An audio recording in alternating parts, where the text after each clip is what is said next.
हरियाणा के पूर्व गृह मंत्री अनिल विज ने कहा, कांग्रेस की करनी और कथनी में बड़ा फर्क है। कांग्रेस भी दो मुंहा सांप है। पहले ये कहते थे कि हम मुख्यमंत्री पद का कोई भी चेहरा घोषित नहीं करेंगे और बाद में फैसला करेंगे। अब कांग्रेस के सारे नेता एक दूसरे से ऊपर अपने आप को मुख्यमंत्री के रूप में पेश कर रहे हैं, तो जनता कैसे विश्वास करेगी। मुख्यमंत्री तो भारतीय जनता पार्टी का बनेगा, कांग्रेस तो सपने देख रही है। एक अन्य सवाल के जवाब में उन्होंने कहा कि हाँ, हुड्डा साहब ने कई काम किए थे। किसानों की जमीनें अधिग्रहण एक्ट की धारा 4 और 6 लगाकर धोखे से कब्जाई थी। बिल्डर माफिया को फायदा पहुंचाया था और उस संबंध में केस दर्ज है तथा 384 करोड़ रुपए की संपत्ति भी अटैच हो चुकी है। ये सब हुड्डा साहब ने किया था और ये बातें करते हैं कि मैं ये कर दूंगा, परंतु ये बाहर कितने दिन रहते हैं इनका भरोसा भी नहीं है, क्योंकि ये तो जेल जाने वाले हैं।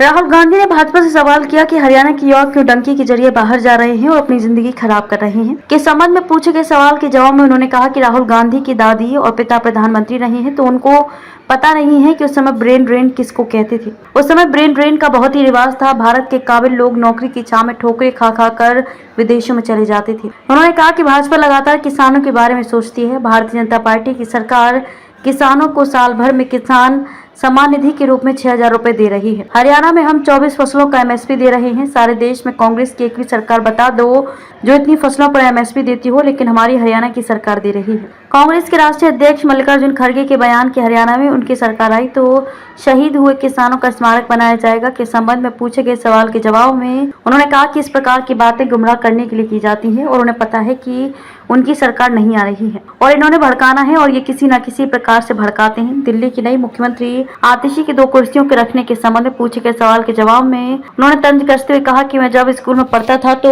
कई बार कठपुतली का नाच देखने को मिलता था। वो जो कठपुतलियों से डांस कराता था वो नजर नहीं आता था, साइड में पर्दे के पीछे रहता था। यहाँ भी यही हाल है और दिल्ली में ये कठपुतलियों का नाच हो रहा है। नचा तो केजरीवाल ही रहा है और लोगों की हमदर्दी लेने के लिए इन्होंने वहां पर कठपुतली मुख्यमंत्री बना रखी है। इसलिए कठपुतली कुर्सी पर नहीं बैठ सकती और कठपुतली वही करेगी जो पीछे से निर्देश मिलेगा। अंबाला से राजेंद्र रैना की रिपोर्ट।